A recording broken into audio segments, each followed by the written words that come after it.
today's process of hopefully we can make it through on this little saw. That's asking a lot, I don't know,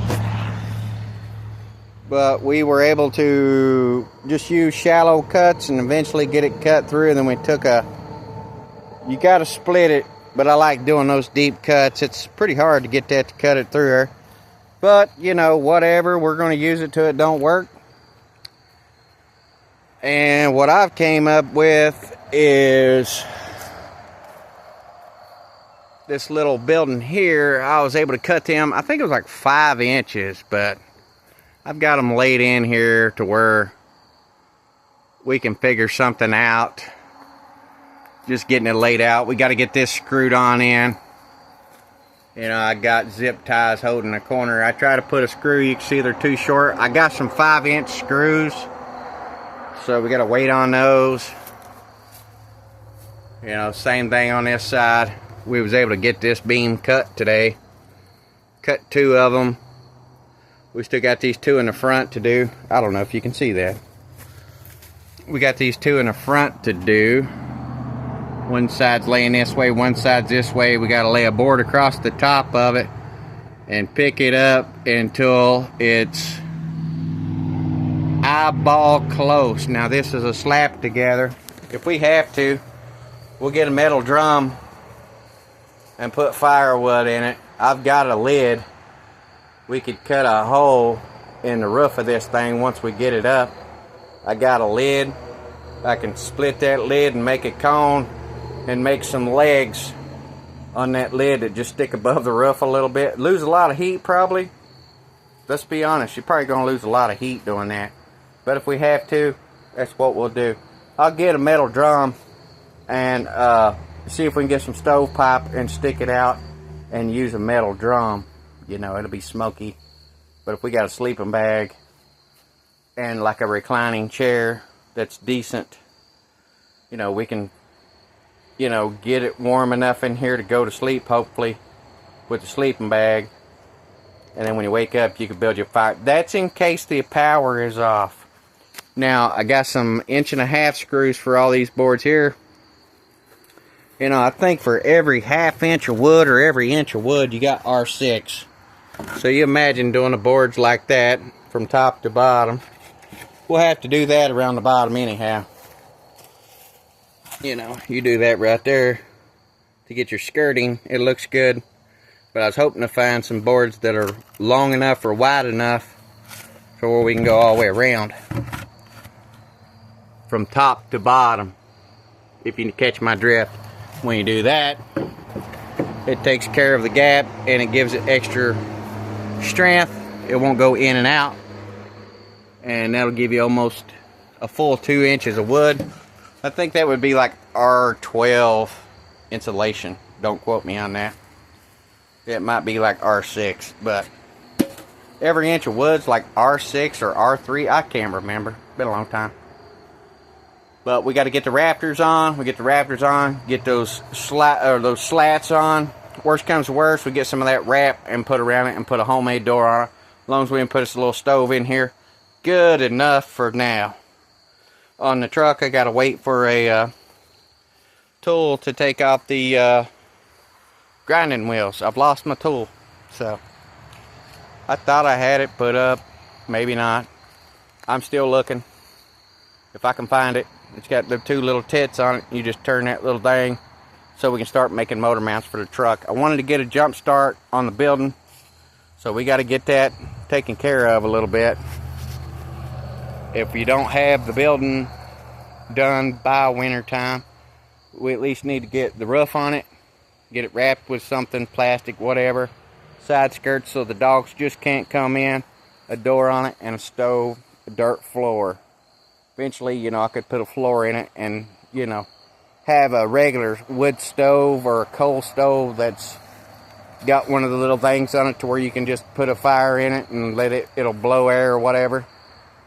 But for now, just a slap together, get it to where it's sealed up and it's got a roof on it that hopefully don't leak, with a wooden stove made out of a 55-gallon drum or whatever, really. And we got a plasma cutter or a Sawzall or cut-off wheel. We can cut a door in it, weld some hinges on it, and put a floor in it, and just use it for what it is. Not much.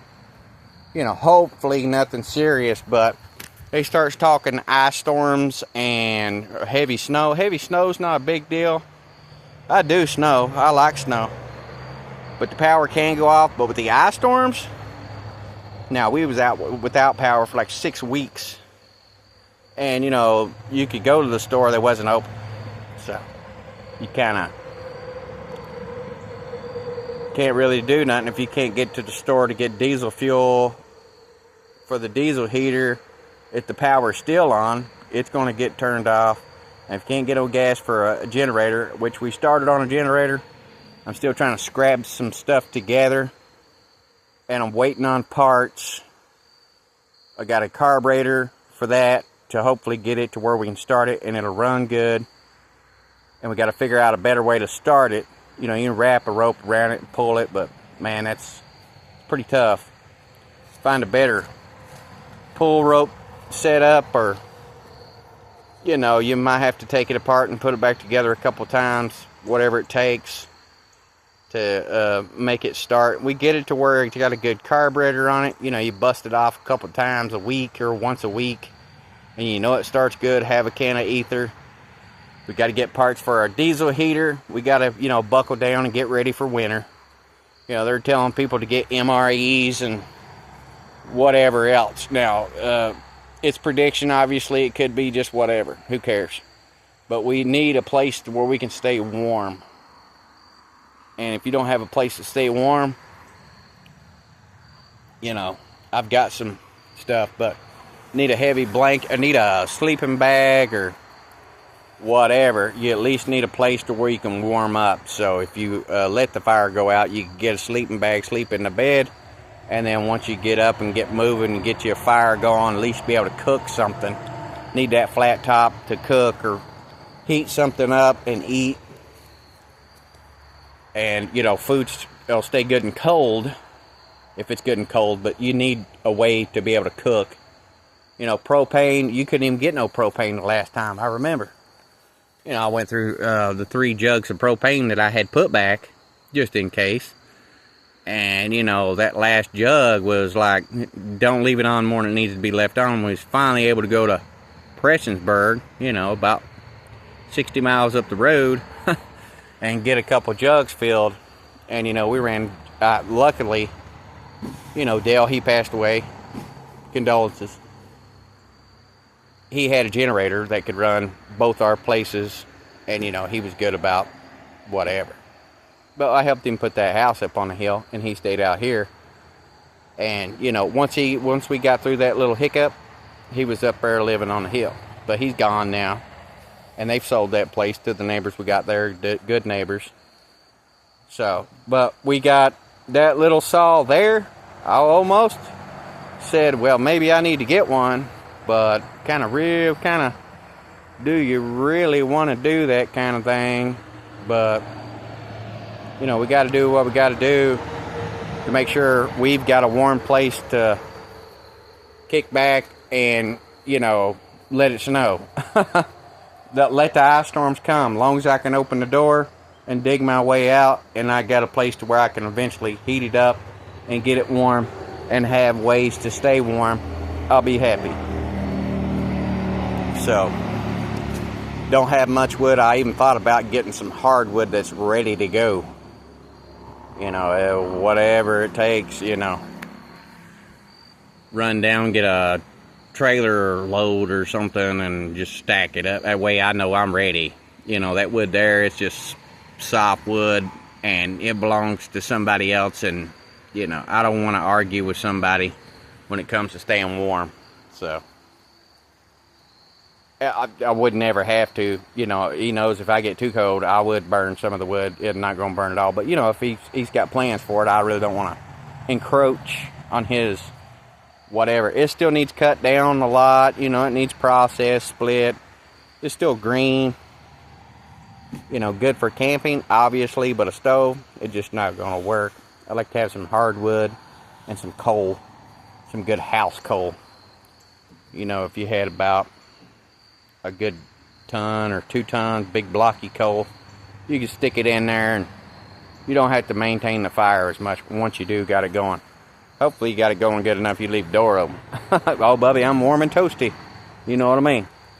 But we're going to keep pushing on this. Won't be much. Going to have to wait. Like I say, we got to wait on the truck because of the little tool that we need to take the cutting wheels, and I need grinding wheels. I got to get some grinding wheels, but we're going to have to get this under roof and wrapped up with a door on it. And then if we don't have a stove, we can figure one out. Might even get a kerosene heater. You know, a small one, just enough to do something. But we're going to have to figure out something. If they're saying it's going to be bad, it's probably going to be bad. You know, they've been having typhoons and everything else. People are just like, oh, that ain't a big deal. They're telling you to stay away from the coast. So, on our greenhouse, next year, I'm going to try to get some cattle panels, make a hoop. Obviously, we still got to fix the framing good enough. Put a hoop on it and put some heavy plastic. That way we can get out here. Maybe in here we can set up our grow light, get us a piece of wire to our box, and be able to do the early peppers and, you know, have a lot more room. Obviously, it's going to be a place to where it's just a backup building dirt floor and be able to just have a place to stay warm come, you know, late December, January, early to late February. You know, a couple weeks into March it gets cold. But, you know, it's still kind of cool. I like it kind of cool myself. But, you know, if it starts, I've seen it like -10, -20 here. But with the ice storm, it's going to knock the power out, and then there you are. We still don't have an electric heater. I need an electric heater. But I'm putting this together for nothing. It's all left over. Got 2 saws donated to me. A box of screws for like 10 bucks. And I'm trying to get the generator going with a new carburetor. And whatever it takes to put a pulley on that power head. And if we can get it to spin and it's not going to act up, or if it even works, you know, put it to you like that, if it even works, we're going to try to make it work. So we got some figuring to do. It's almost the end of October. So we still got a little bit of time. We're halfway through the month. But then once you get into the 1st of November, it gets cold. You know, I need an electric heater. You know, I need a really good electric heater, like a 220 job, with the blower and thermostat to where you can just turn it on low. Now, if it gets to where it's too cold, where I got to sit at, we're going to have to let the diesel heater blow. But it's got to be worked on. It's got to be cleaned. Our stove is acting up. You know, the top burner wants to burn when it's supposed to be the bottom burner. It's junk. You know.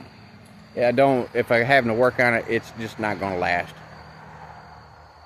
So, got to make sure we got a place to where we can cook, you know, other than the grill. If it gets icy outside and stuff, you can't get on that grill.